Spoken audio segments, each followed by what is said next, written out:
finish up the zipper, you want to take it to your machine, and we're going to stitch from the bottom towards the top.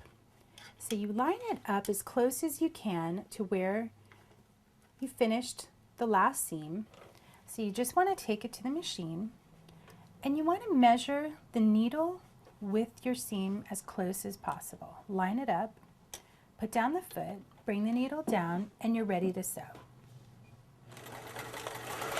And you're just going to be sewing from that point all the way to the end of the zipper. And remember to back tack at the end. You can pull it out of the machine, and then we're ready to do the other side. But what we're going to do is actually change the foot to the other side, slide the fabric in, and then you're going to line it up, the needle with the seam, put the needle in, pull your pin out, and then continue sewing.